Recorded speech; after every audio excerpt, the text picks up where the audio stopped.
If you look at your pelvis, which is supporting, is like this table. Your pelvis and your legs of the table is your legs, supporting whatever's on top of it. This is your table, these are the legs, and this little twig is your spine, and the most important part of you is just your head is on top. When that's shifted outside, in the middle, whatever that's traversing between your head and your body gets a hit. So Joel, I'm so glad that we have both me and Dr. Ryan here out of the 4 team of orthopedist professionals that we work with average patients. You have some of the two first ones that you're going to work with, me and Ryan, because we look at your body and how you deal with gravity, right, Ryan? Absolutely. And the fact is you use your eyes, mouth, and ears to do that. So I'm looking at you. This is how you do human, as I like to call it. Yeah. How you experience putting your head on top of 2 feet. And when your feet take a compensation, meaning that you have a foot sensory issues, foot position issue, and your mouth malalignment issue, you're stuck between those 2 data points. So whatever compensation that induce neurological problem, functional problem, is stuck between those 2 fixed points. So basically I'm trying to look at you, and now you can actually pretty much see how your head is shifted to the left side, your ears down on the left side, and take a look at the space between your body and your hands on one side. You see how the side that you're leaning towards has more gap. It's always the case. You know what I call breathing disorders and all the chronic conditions? It's a gravitational problem that boils down to foot and mouth dysfunction.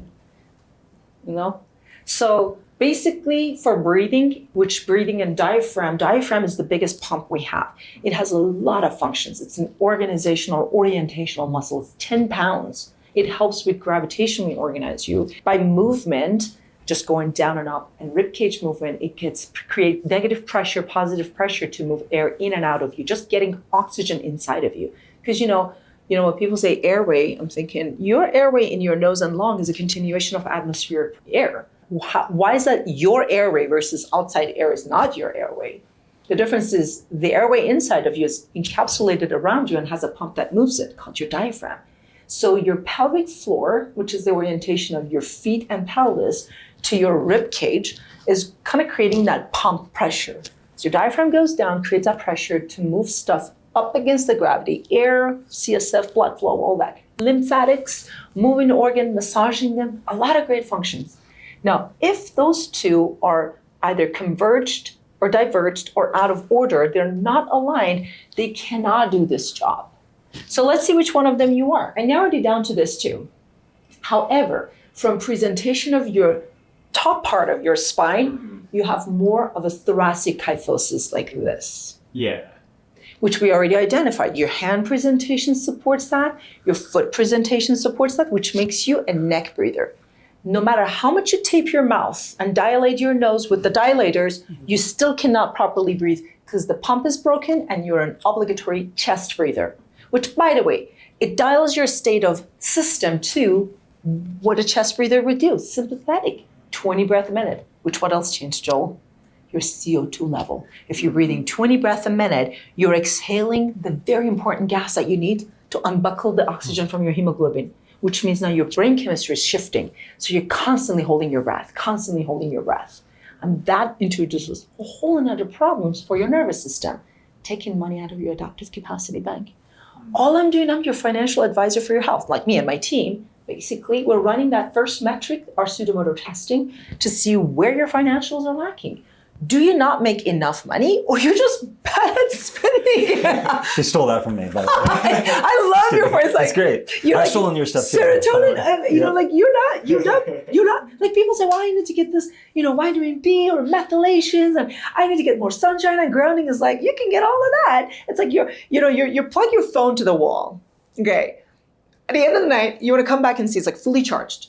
Like in the morning, 8 hours in bed. You're like, it's 40% charged. Okay.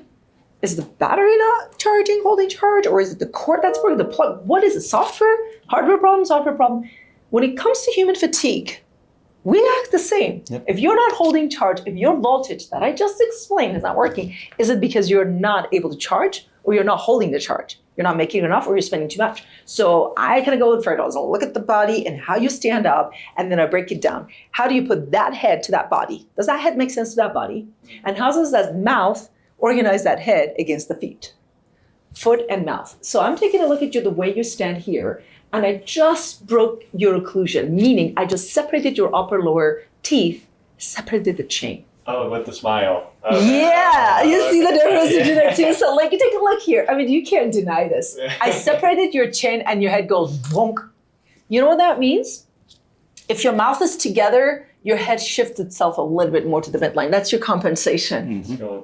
Exactly, which tells me that part is coming from top-down problem that a dentist needs to support. But wait, last we checked, your occlusion has two members. This one Is it? and this one. This is not just a part of your occlusion. Your lower jaw is connected through your tongue and fascia to your chest. You have it around the chest, which means your jaw is going to go back. So position of the teeth that are sitting on this bone has a lot to do with your body than your head. When your mouth is open like that, when your teeth are not touching. But when the teeth come together to close your chain, these two have to meet, and your maxilla, your top jaw, sets the tone. And you know where maxilla gets its order? The rest of the skull. So it's like a dysfunctional family that shows up at best at Thanksgiving. When your mouth comes to close, your nervous system shows all your dysfunctions. When you stand up and swallow, your body will put its best compensation there, especially when I have you stand there with your mock shot, when you cannot compensate with your feet, which you're already doing, beautifully doing right now. Yeah. I love when I catch people. So do you see how your head position shifts just by separating your teeth? I think we drive that home. So if you look at your pelvis, which is supporting, it's like this table. Your pelvis and your legs of the table is your legs, supporting whatever's on top of it. This is your table, these are the legs, and this little twig is your spine, and the most important part of you is just your head is on top. When that's shifted outside, in the middle, whatever that's traversing between your head and your body gets a hit. Let's take a jab at it. Your vagus nerve, your blood flow to the head and coming back, your airway, your lymphatics. You told me you have POTS. That was your blood coming back from the brain. Could that potentially be the reason why your brain and your heart are not talking in terms of how much blood goes to and from? Yes, because that's what you tested there for. You are constantly trying to figure out how to breathe, but the cost you're paying is your blood flow, which is causing a secondary problem, but at least you're breathing. Yeah. So imagine a car that has a flat tire, right? When there's a flat tire on that car, what do we do with that flat tire to change it? Need to replace the tire Well, how do we do that? with a car jack. Yeah, that's exactly what we do. We put a jack so we can change the tire. So imagine when you're putting your head on top of your body, we already established your mouth is like this, right? So that means whether this part is balanced or not, you're collapsed here. Until we change the position of your feet, this isn't going to change. The back part of your head is supported by your feet. This front one is supported by your lower jaw in the front. We call them rock and the feather. So to balance this, I have to put a jack underneath, which is exactly what we did with the little bite stick. We basically put a jack underneath of the side that's collapsed, because whatever that is information here from your mouth gets translated to where you position your head.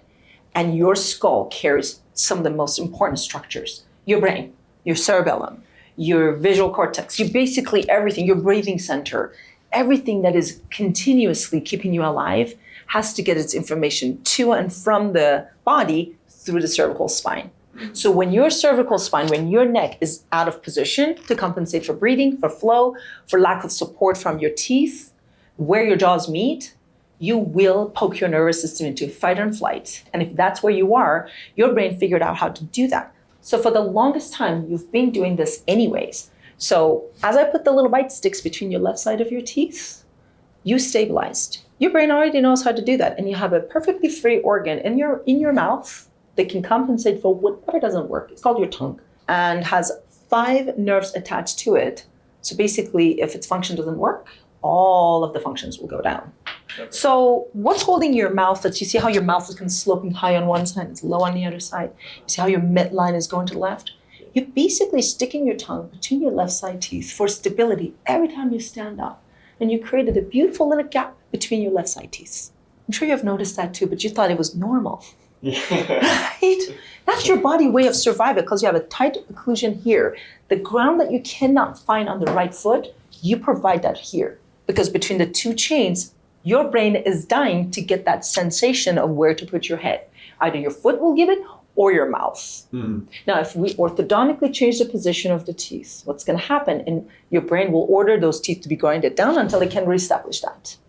So I'm looking at your mouth, and I'm looking at the floor, roof of your mouth and floor of your nose and your head. This mouth and this nose are within that head. Smaller box in a bigger box. They should reflect each other, do they? So I'm taking a look how your head is shifted to the left. You have a larger head, larger part of your head to the left side, and boom, you have a larger mouth on the left side too. You have a larger nostril on the right side. How did that happen? Yeah. Wait a minute, I thought they were about the same. That's where your compensation comes in. That's where I say, remember I have two Gen Zs, math is not mathing. Math isn't mathing because your entire maxilla is shifted in 3 dimension. And when your lower jaw wants to close the chain of gravity like a car going into a parking garage, it has to compensate to meet up. And whatever compensation happens between these two will translate all the way down to your toes. Through the contact force of the teeth, all the sutures and meningeal tissue and everything controls your brain gets tight. Well, that means parts of your brain are not getting the proper blood flow. And if you're only breathing properly from one side to another and you're not able to do it the other side, your brain gets hemispherically dominant on one side. Would that induce ADHD and OCD? What do you have to couple of think about that? Would your sensories work together? No. What's broken?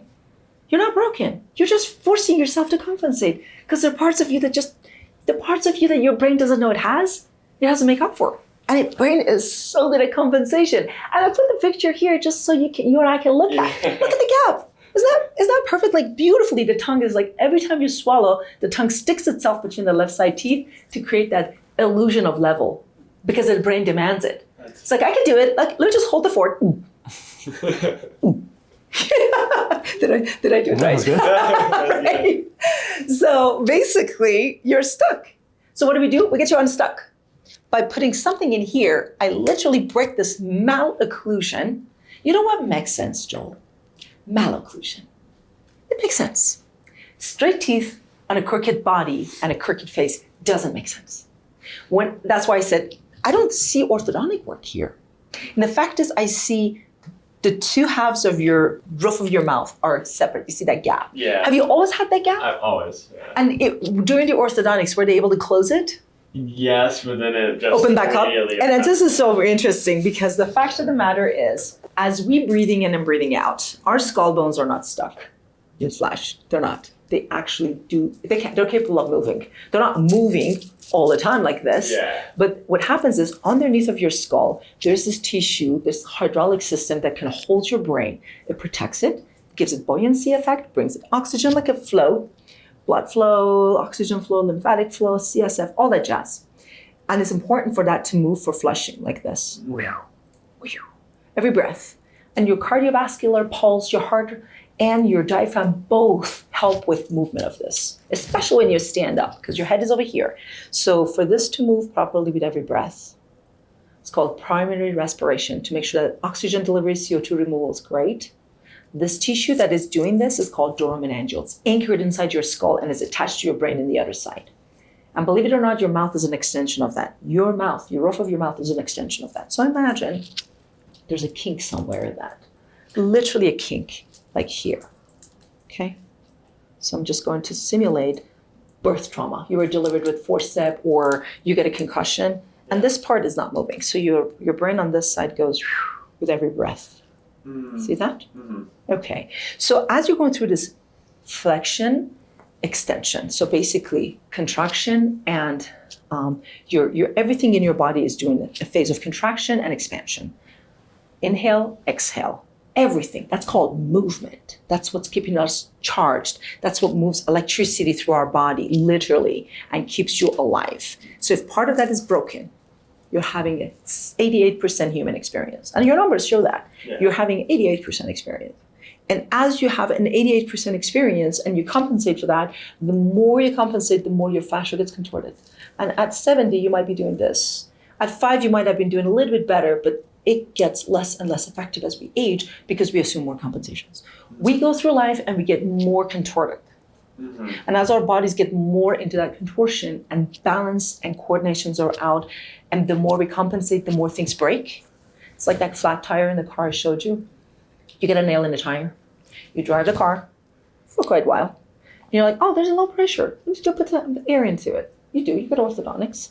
And you put the air, and then you drive it. And it comes back again. You're like, okay, I have to change the route of my driving so I can get access to more air. And then you keep putting air in the tire, and you drive in that car. Now your balance is off. The other tires wear off. The tire pads wear off. The axle goes out. The alternators, the battery doesn't charge. Fatigue. Your voltage goes down.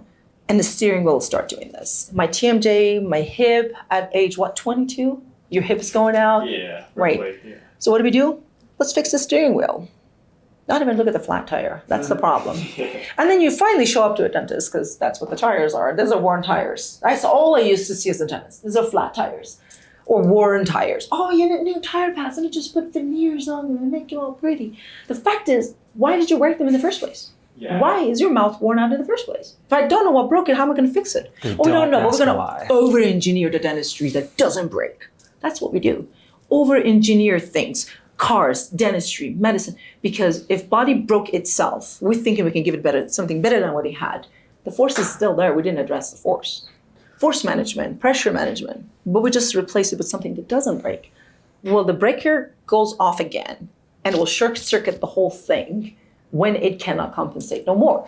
But the point I was trying to make is when that car shows up at the tire shop with the steering wheel problem, the tire shop would say, let's replace the tires, the teeth. If that was the only problem when you had a flat tire and you did not drive it for like 3 years, maybe. But you went from age birth, not even 5, till 30. Now you have alignment issue, you have steering wheel problem, axials, battery not charging. But which one do we fix first, Ryan? What's your vote? I'm going to put the jack underneath the tire. Definitely. Yeah. What are you going to do next? Whatever's the most constant is my thing. So in this analogy, yeah, if it's the tires, like if it's... Yeah. We're going to bring balance to this car as it goes forward. Mm-hmm. Because once we get the tire replaced, we now want to make sure that the actual body knows how to use all 4 tires. Can it? And if it doesn't, this is not just a balance issue. It's now an axle problem. It's a suspender problem. It's like the way that the car is actually dealing with pots and holes because we go through life. And it sucks, but we have to. Because here, actually, I love this. Because yesterday, I was actually driving. This is what we did yesterday. So I want to simulate this. This is your maxilla. And you're so tall. I am not. So here we go. If this was level, your maxilla is sitting like this. Because your head is extended, right? And it constantly look at you. In the way he is organizing his eyes with the horizon is by compensating the eyes into level. Exactly. So basically, his maxilla is higher on this side, like that. And if you were to tell me what's going on with the vestibular system is connected to that, because it is. Yeah, Back of the palate is connected to your ear canals. Absolutely. That's why when you do this, it opens your ears. Did you not know that? So yes, the internals of the ear are connected to the back of the palate. So here's your palate, right there. Internal is higher on that right side, and his entire head is shifted. So I put the little jack on this side. I just provided the space. I just provided an opportunity to level the system. Now we need to see, is the neurology following us? Is the reticular system able to get him mentally, emotionally, physically, but everything needs to learn how to function with that foot. Exactly. That right foot needs to become a part of this. And we need to get your cerebellum connected to your ear canals, connected to your eye, connected to that foot, to that right side. So Ryan is going to bombard your nervous system with a bunch of exercises. Basically, yeah. Yes. Because it's all related, right? So the head tilting up, right? And we saw that in darkness. So your eyes drifted down in darkness. So your head wants to be back like this. But what's causing that, right? We have to ask why. So your most likely posterior canals, which is part of your vestibular system, remember it never shuts off. It is basically overactive pulling that down. But we also have a left utricle issue. Remember how your eyes pull left? Yeah. Okay. The utricle is part of the otolithic system, which is also part of the vestibular system, which is part of your balance system. Tons of words. But basically what that's doing is it pulls the eyes in the same direction. That's a head tilt. Okay. So remember in darkness, when it's just pitch black, it does whatever you think is correct. Your eyes drifted down and to the left. So we already know you have that pitch. We can see that with that. Yeah. But you also have a left head or a left eye drift as well. This is an overactive. It's either an overactive left utricle, okay, or it's a weak right utricle. So if we prop that up, we're going to level you out, but we're just leveling you out. And a lot of times your brain's not going to just be like, oh, I know what to do. We have to give it the exercises, right? We have to train it in that position. But we do the exercises and then level you out, and then it holds you in place in between the times that we do the exercises. Does that make sense? Yeah. So it's kind of like doing rehab with like a brace on, essentially. Okay. It's like, this is the pathway, like if you had a knee brace, okay? It's like, okay, let's still do exercises for that knee brace, line you up, and then work on that so your brain knows how to use that. Okay. Does that make sense? Yeah. Okay. And So pretty much and it's- since the it's fact of the matter is, what a dentist does is when you're a fully developed human with a full occlusion, your mouth is now keeping you stuck in whatever compensation you have. So you have to constantly organize your head, your feet when your mouth is together, or utilize your tongue to level it to compensate so that you can continuously propagating. Every time you do that, it's literally taken out of your adaptive capacity bank. It's literally. And that reticular way you've learned to do it, your brain wants to automate everything. It doesn't want to think about it. It's like, set it, forget it. Yep. This is how we do it around here. Yeah. I've heard that before. We're not doing that anymore. Your body will kick and scream to not accept the changes because especially that the larger part of your body, which is your liver, larger diaphragm, you have learned not to use for stability. So now to get your entire system in there, so we work with another professional. Josh is amazing with breathing biomechanics to referencing your body, how to move your ribcage properly, ribcage mechanic and diaphragm, to coordinate that to your neck so we can turn off your neck and have you breathe like I showed you. If I put my hand here, I need you to be able to breathe with your chest outward, not belly breathing, but more like proper chest breathing. Exactly, not go. So long as your neck is in charge, you're in sympathetic. So that would be our first line. This is why our phases of treatment, our phase one, Joel, is not treatment, is still diagnostic. Because half the stuff that Dr. Ryan does is to confirm what we saw there. And we use metrics like your breath chemistry, your nervous system, and the rate and the way you breathe. And your posture, we're gonna come back and revisit. When do we know what is done? When we actually can have you stand on both feet and you can breathe out of both nostrils and being able to actually shift your body mass. Then we go and change the structure of the roof with the next level appliance, which basically is going to develop your arch into where that roof can now stand on top of this basement. We're building the basement so I can put the roof. Because literally, your mouth right here is the roof against which you organize your body. It's the roof of your structure, every architect, as I call it. Your body is all underneath of that. So if your maxilla is high over here and I want to bring it down, I need to make sure that your entire body can organize itself and move through space. So that's the first phase of treatment. If I get better, we're right on. No change, there's something else. Meaning it's not just orthopedics, right, Ryan? Yeah. You've compensated mentally, emotionally. We need to unlearn, I am not OCD. Repeat after me. I am not OCD. I want to remove Band-Aid. Okay, I just hate titles, Ryan. This is so limiting. Oh, you've got a mild OSA. Let me stamp that on your forehead. What does that even mean? Yeah. Mild OSA. And what do we do? Well, if it's mild, nothing. So let me get this straight. Takes everything I have to say this on recording. We are intentionally giving you a label that makes you less sick that needs to be done anything, so you can get sick enough so I can make money treating it and keep you, not treating it, maintaining it and keep you sick. That makes zero sense. But why are we doing that? I didn't know differently, Joel. Ryan, you're out of school and you're so smart, so you don't fit the category. You don't have a decade on you, I do. A decade later, I asked the question, why are your teeth this way?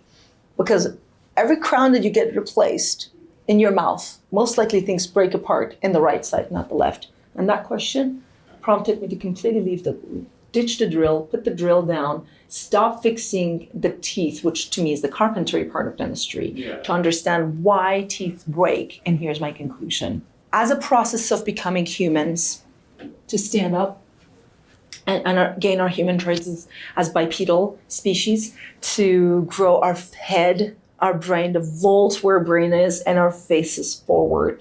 Functions that are happening in the brain have to match what's happening in our face. Breathing, speaking, articulation, chewing, all the functionalities are wear it on our face, which is why when I look at your face, I know how your body has developed it. But once you're developed, your nervous system works with your trigeminal nerve that controls your face. Now you're locked. Now your mouth is messing your body with every swallow. So when a dentist gets you into trouble, a dentist have to get you out of it. So the first phase, we started with putting a jack under the tire. I see. And then when my peers, I work with 3 of them to begin with, unless the only reason why we go back to the drawing board in phase 1, if you're not getting better or getting worse. Then we start digging into, is it upper cervical instability? Is your atlas so out of placement? Your first vertebra is so pathologically out of placement that's inducing neurological, digestive issues, all those things you mentioned? Or no, actually, one adjustment, one precise adjustment, and I can breathe, and my symptoms are going down. Wonderful. We are good orthopedically to correct you. You're facing that position, literally. For sure. But if you're not getting the response we want, we go back to the drawing board, check the other boxes, metabolically, neurologically. How far have you gone down to compensation? How badly have you devastated the financial bank of your mental and chemical while you're orthopedically off? Given the fact that you have a long-standing issue with the mental aspects of things, the OCD, I would imagine, Ryan, I don't know about your experience, that he might actually have a little bit more time in phase 1 with you. Perhaps with Josh in combination, we can shorten that. Yeah. So teaching you how to breathe like a human. You ready for that? Yeah, that sounds amazing. Modern humans have been handed so many wrong set of cards to tell you. Modern life is depleting us, is denying us all the things we need to have a full human experience, to learn that we have a left and right brain. Stand on 2 feet, grow our brain in the proper order. First brainstem, then cerebellum. I know my left and I know my right, and then grow the cortex. Believe it or not, I see kids all the time.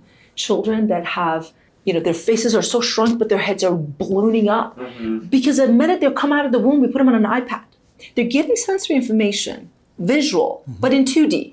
And they're moving their fingers on the screen, but they're not really getting a 3D experience. Their cortex is ballooning, but they have not recognized left and right. Matter of fact, American Pediatric Association, they are now saying that crawling is not an important. Yeah. That just baffles me. That's crazy. Because we're born in this position in flex, okay? When we roll over, left and right is recognized that we gotta get on a tummy.